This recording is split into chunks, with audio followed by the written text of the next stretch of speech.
My name's Jonathan Moules. I'm enterprise correspondent at the Financial Times, which means I get to write about the new and fascinating businesses breaking through and this wonderful thing called entrepreneurship.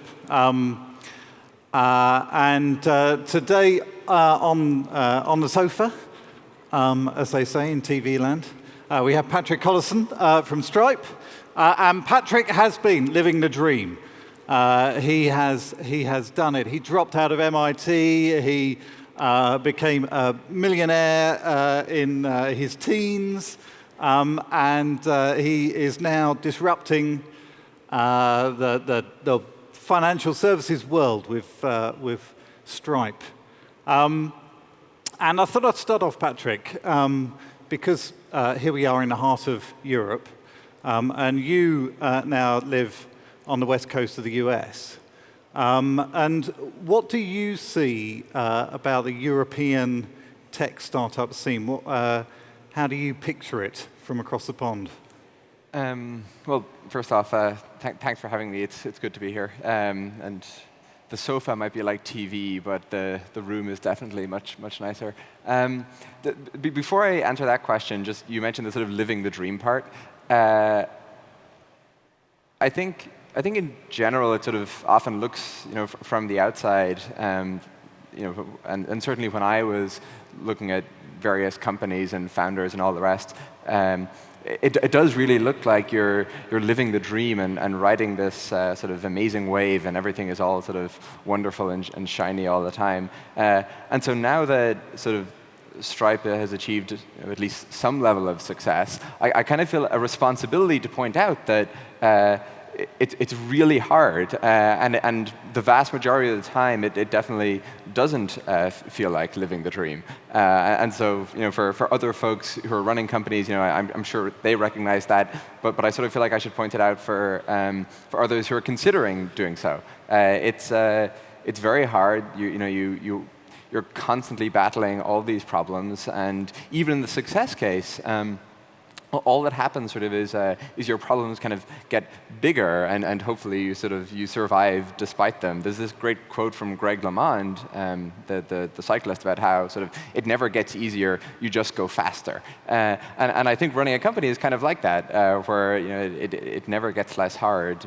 Just the company, despite it all, seems to go well. So I don't want to open on too pessimistic a note, but I think that very much is the experience of running a technology company. Yeah. Well, with your pessimism, you proved you obviously haven't been totally taken in by the positive American culture. Oh, I don't think I'll ever shake the dour Irishman. But no, I mean it's really good fun, and it's really sort of satisfying, I guess, on a long-term horizon. Phil Libben from Evernote at startup school, he spoke about 2 weeks or so ago, and he said something like, it's very enjoyable on sort of a month-by-month horizon, and it's much less enjoyable on a kind of day-by-day horizon. I think that's kind of an accurate summary. While you were talking about how tough it is, what have been maybe one of the key lessons you've learnt as a founder of how to build big companies? I think in general, just sort of, you sort of need to have a kind of delicate juxtaposition of, on the one hand, being pretty aware and kind of cognizant of all of the problems, right? In that if you're sort of oblivious to them, that's probably a recipe to failing pretty quickly. I mean, you just don't notice them. But on the other hand, you sort of need to be able to not have them get you down, in that you need to sort of remain optimistic despite all of these problems. And I think sort of figuring out that emotional balance is fairly challenging. And now I'm not sure that it's sort of a lesson per se. There isn't sort of a specific kind of piece of advice you can impart or whatever, but I think it's sort of something that it's very important to get good at. What do you think has been your smartest decision then? Oh, that one's easy. The smartest decision has been hiring all these people who are much better than myself and John, my co-founder, are. I mean, I guess the other sort of pervasive, I think, incorrect perception of startupdom and sort of being a founder or whatever is that I think people sort of ascribe much more agency to the founders than sort of is accurate. I mean, kind of necessity, you have some public faces for the company, but for Stripe and for any other company, I mean, anything good that we do is because of other people, right? I mean, for almost anything at Stripe, there is somebody at the company who's better at doing it than I am. And we're now just under 80 people. They're incredibly talented, and sort of it's a great honor to work with them. But in terms of good decisions, Stripe would have failed. No question, it would have been an abject and very quick failure had we not hired these people. Okay. I'm not going to let you go on the European thing, but maybe we'll come back to that later because you're talking about Stripe. Sure. And can you explain? We've had some interesting pitching earlier in the roasted session. Maybe you can give the pitch of what Stripe is doing in financial services. Sure. So with Stripe, we're trying to build the best way to accept payments on the internet. And so you're building a business of any kind online. Maybe it's a website, maybe it's a mobile app, maybe it's a new marketplace, whatever it is. We want Stripe to be the best way for you to process payments from all around the world. We sort of got initially interested in this problem because we ourselves were developers, and we sort of noticed that whenever we went to build something and launch it online, kind of one of the biggest pain points was integrating payments into it.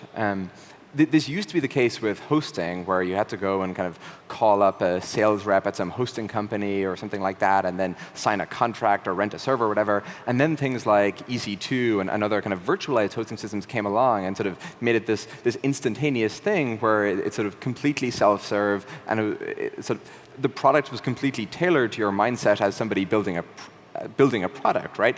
In that you just want so many servers, and then you want to add this and add that, whatever. It was great, and it really lowered the barrier to creation.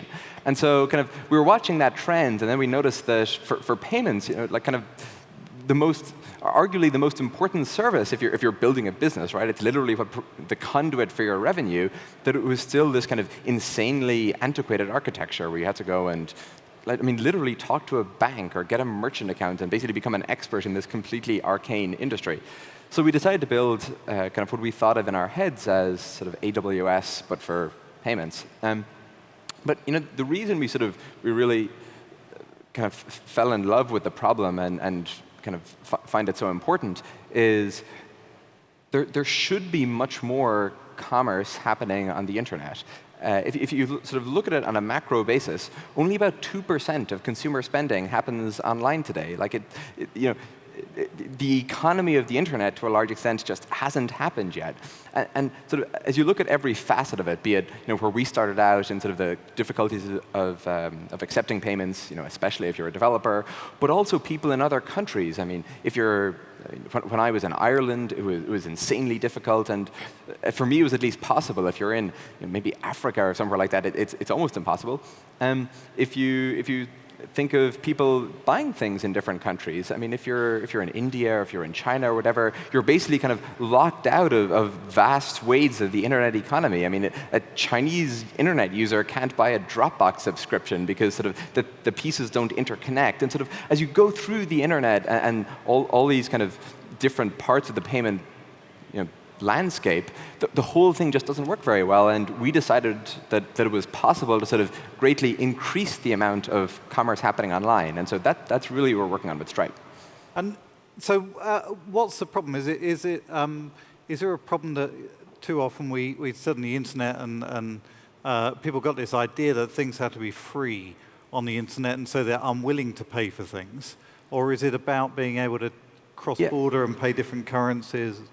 I think a lot of it is just kind of the whatever you want to call it, kind of the mechanical or the logistical difficulties in that when you make it really easy for people to pay for things and possible, they tend to do so in pretty significant numbers. I think the App Store is actually a kind of interesting example here, where it's a sort of an oasis of really good payments infrastructure, where it works really well in every country in which it's available. It's really frictionless. It's secure. It's easy for people to start accepting payments through the App Store. It generally works very well. And people make a lot of payments when the infrastructure that supports it is when it works well.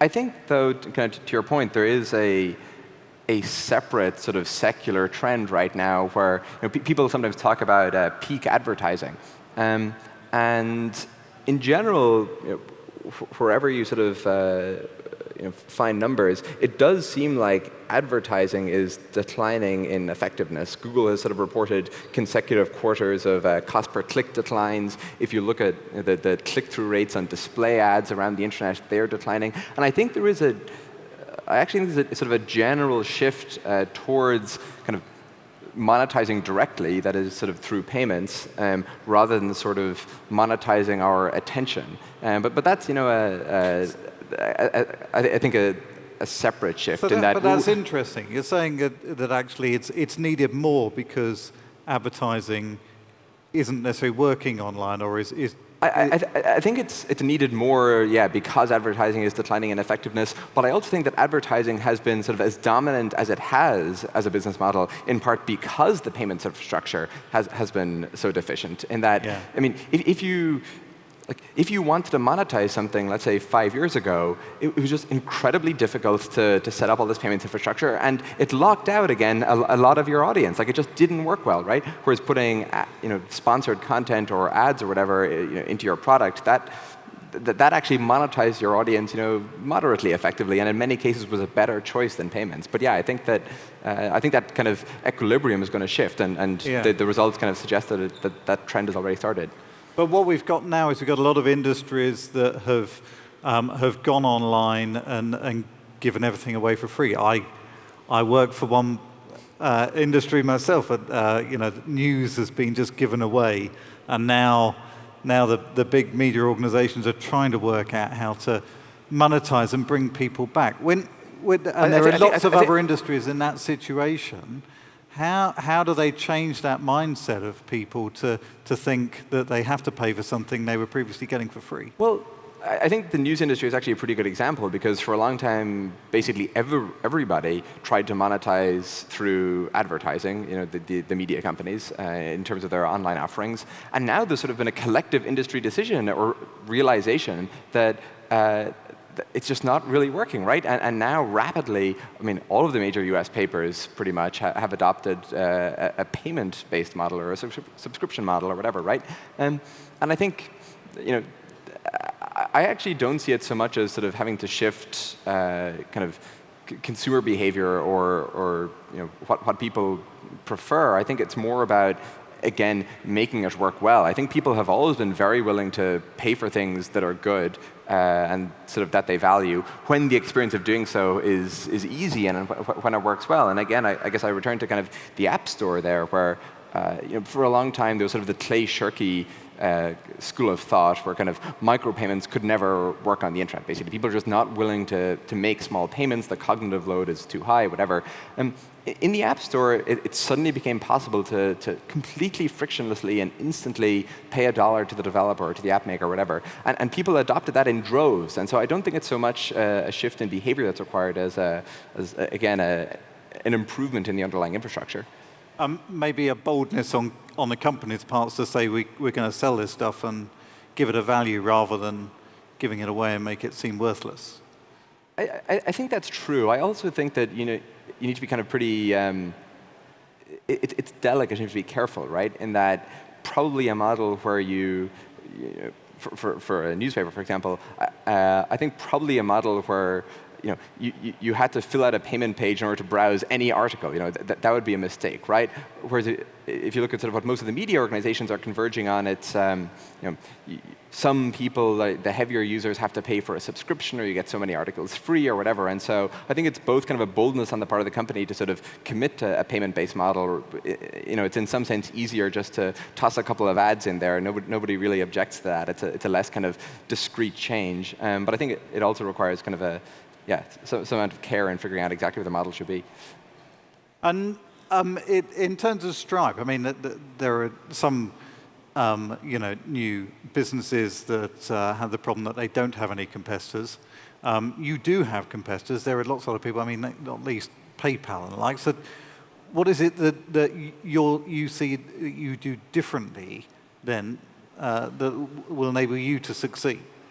So, even when we first thought about working on Stripe, there were, literally thousands of companies that enabled online payments in some kind of capacity. Like, it was a really crowded marketplace even when we started, and since then, I guess it's become even more so. Like I think people have always kind of overestimated the importance of first mover advantage on the internet.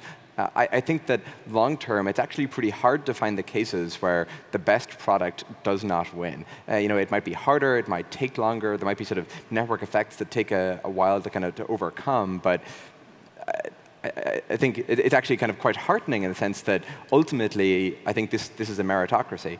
And so from our standpoint, we felt that nobody was building a really great product. It was really sort of that simple. Like we had this kind of vision in our heads of what online payments should look like, what should be required in order to set it up, what the process of paying for something should look like, how it should be kind of globally kind of ubiquitous, how it should enable anybody to transact, all of this stuff.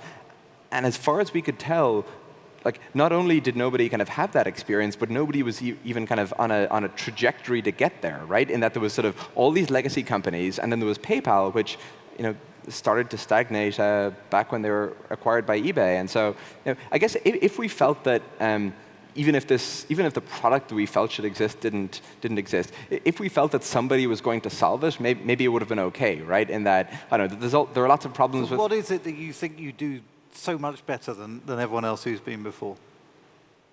It's no sort of one huge thing. It's all of the details, and there's thousands of them, right? It's like give me one detail.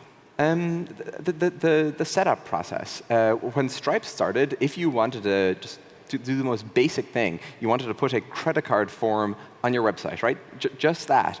There was nobody who would enable you to do so without going through some kind of approval process that involved a couple of days to delay, and you need to like fax them your business plan and like sign some paperwork and mail it off and kind of plead to them and beg them to support your business model. Whereas with Stripe, all you had to do was fill out your business URL and your bank account details, whatever, and you could instantly start accepting payments on your website, right? Which is so clearly how it should be. I mean, it sort of seemed insane to us that 20 years into the history of the internet that this was not possible. And so, why do you think it is that we're able to pinpoint those things that people have missed before? I think that a lot of people could probably have described, again, the ideal payments product.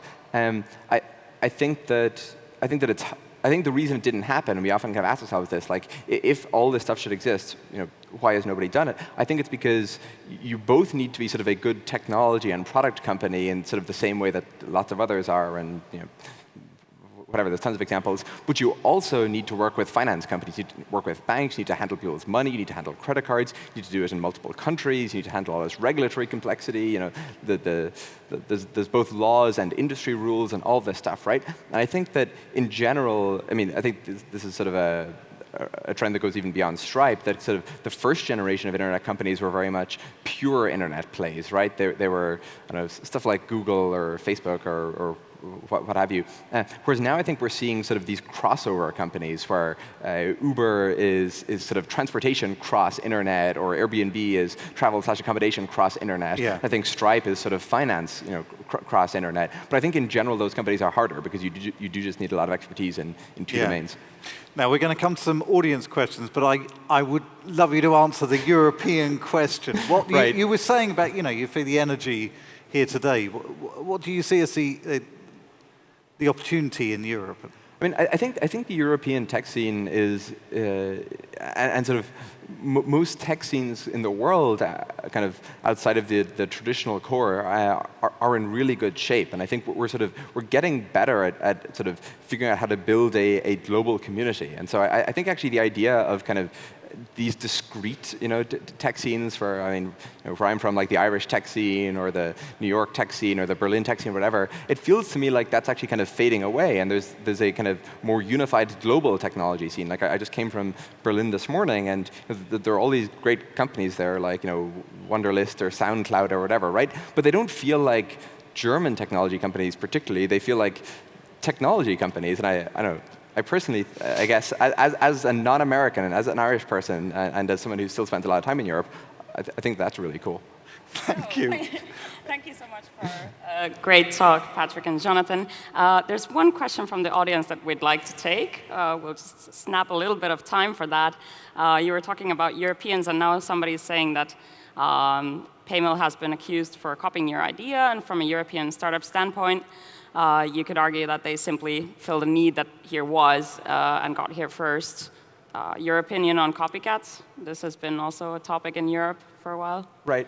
I think for a while, technology companies that started out in the US were too slow at expanding internationally. And I think it's very fair to say, well, if they're not going to do it, we are. Somebody else should. And I think you can't really take any issue with that. I think that sort of, in particular with regard to Stripe, maybe sort of people thought that we were more like the traditional American technology companies and sort of didn't realize that John and I are from Ireland. We really know what it feels like to be sort of excluded from a product that is only available in the UK or in the US or whatever. We feel that very viscerally. Our COO grew up in Honduras, and a huge fraction of the company was grew up outside the US or only recently moved or whatever. And I guess we ourselves have always been really clear that not only do we want to be available sort of globally, we consider it a bug that we're not. It's not so much an aspiration as a defect that we need to fix. And so it's not we don't merely want to expand to Europe or whatever. We want Stripe to be available in every country. And we actually started working on this expansion even before Stripe started. So that's I guess how we think about it. Thank you so much, Patrick and Jonathan. Please give a big round of applause. Thanks.